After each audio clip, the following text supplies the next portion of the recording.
उनकी भी बात है तो उनकी बात को भी उठाना मेरी जिम्मेदारी है, मेरा फर्ज बनता है।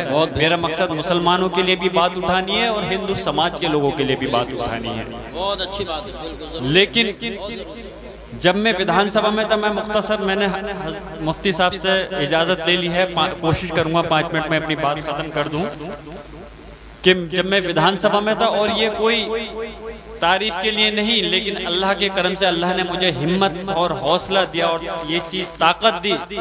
मैंने विधानसभा के अंदर भी इस बात को उठाया कि ऐसा कानून बनना चाहिए कि जो आए दिन अदने से अदना और घटिया से घटिया आदमी हमारे रब्बुल जो पूरी कायनात का मालिक है अल्लाह की शान में और हमारे आका हजरत मोहम्मद मुस्तफ़ा सल्लल्लाहु अलैहि वसल्लम की शान में जो गुस्ताखी करता है उसको ऐसा सबक मिलना चाहिए कि आने वाले वक्त में कोई ऐसी हिम्मत नहीं कर पाए।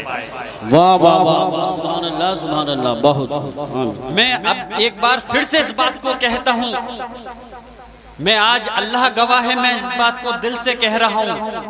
मैं शाम में भी इस बात को दिल से सोच रहा था कि ये अल्लाह कि तेरी और आप सल्लल्लाहु अलैहि वसल्लम की मोहब्बत के लिए हम जो भी करें उसके अंदर हमारे अंदर दिखावा नहीं होना चाहिए।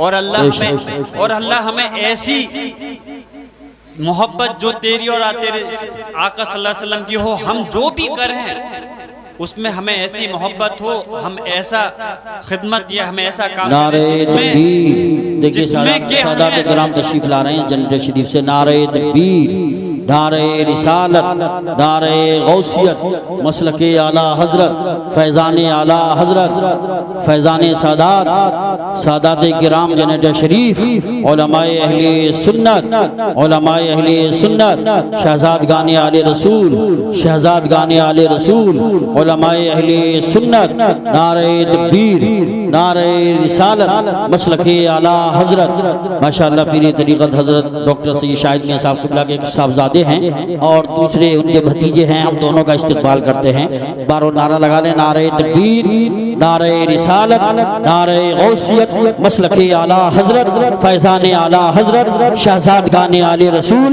उलमाए अहले सुन्नत। हजरत तशरीफ रखें, हजरत आ चुके हैं, हम इनका तहे दिल से इस्तिक़बाल करते हैं। बैठ जाएं, तशरीफ रखें, बैठ जाएं। इन्हें धब्बे भी लग जाएंगे और फिर आला हजरत ने फरमाया है कि उन्हीं की बू माया समन है, उन्हीं का जलवा चमन चमन है, उन्हीं से गुलशन महक रहे हैं, उन्हीं की रंगत गुलाब में है, तो ये पैरों में नहीं आने चाहिए। बैठ जाए।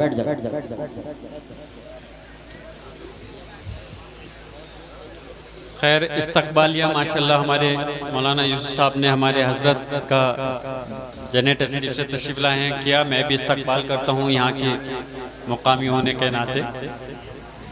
तो मैं अपनी बात अर्ज कर रहा था कि मैं अल्लाह से दुआ है मेरी कर रहा था कि हमारे दिल में अल्लाह अपनी और अपने आका हमारे आका की ऐसी मोहब्बत हो कि जिसमें हम कुछ करें तो उसके अंदर दिखावा नहीं। बहुत अच्छी बात है, बहुत अच्छी बात है। सुभान।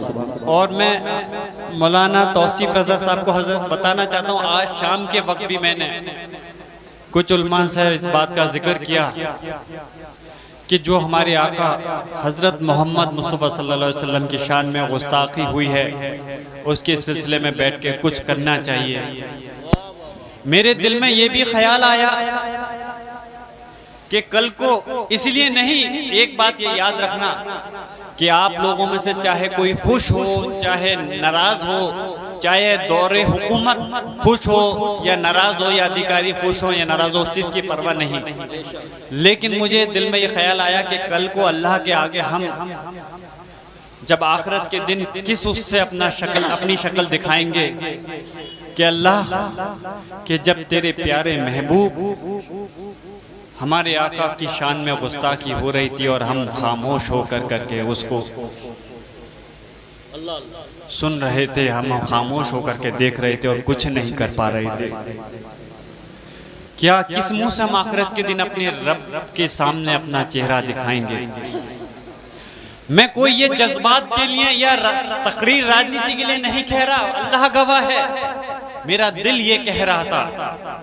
लेकिन मेरे दिल में भी बहुत सारे जज्बात उखड़ करके आए। लेकिन जैसे हजरत ने कहा, हमें ये भी देखना है कि हम कोई काम करें तो वो दिखावे के लिए नहीं बल्कि उनकी शान के लिए उनके मुखालिफों की मजम्मत के लिए तो करें, लेकिन उसके साथ साथ हमें ये भी ख्याल रखना है कि हमारी कौम के साथ में जो इस वक्त ज्यादती हो रही है उनके लिए कोई बड़ा नुकसान नहीं हो जाए। सही बात है। हमारी तरफ दो बीच में हम खड़े हैं, एक रास्ता है कि हम खामोश होकर के इस चीज को बर्दाश्त कर रहे हैं, दूसरा है कि हम अपनी पूरी कौम को इसमें के अंदर झोंक सकते हैं। इस बीच में से एक ऐसा रास्ता हमें चुनना पड़ेगा कि जो हम कम से कम अपन कल को जब आखिरत का वक्त हो तो अपने अल्लाह के आगे हमें शर्मिंदा नहीं होना पड़े। और दूसरा चीज़ ये भी ख्याल रखना पड़ेगा कि हमारी कौम के ऊपर जो इस वक्त सरकार मुसल्लत है वो और हमारे कुछ काम से ऐसा कोई जरिया नहीं बन जाए जिससे कि वो और ज़्यादा आफत और परेशानी में आ जाए। सही बात है। तो इंशाल्लाह मेरी ज़रूर इस चीज़ पे नजर है और मैं गौर कर रहा हूँ कि क्या बेहतर हम इसके अंदर कर सकते हैं।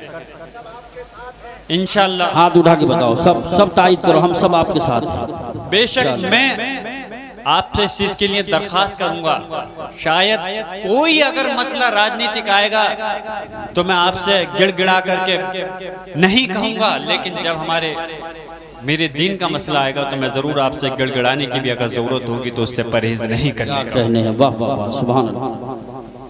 मेरे बुजुर्गों, नौजवान साथियों, और इंशाल्लाह जो इस देश की सबसे बड़ी पंचायत है, प्रदेश की सबसे बड़ी पंचायत में विधानसभा में तो अपने आका की शान के लिए मैं बात रख चुका हूँ। मुझे फख्र है, खुशी है कि मैं उनका गुलाम हूँ और इंशाल्लाह ये गुलाम अपने आका का गुलाम ये पार्लियामेंट के अंदर भी इंशाअल्लाह ताला इस आवाज़ को अल्लाह ने चाहा तो पूरी मजबूती के साथ मैं रखने का काम करूँगा।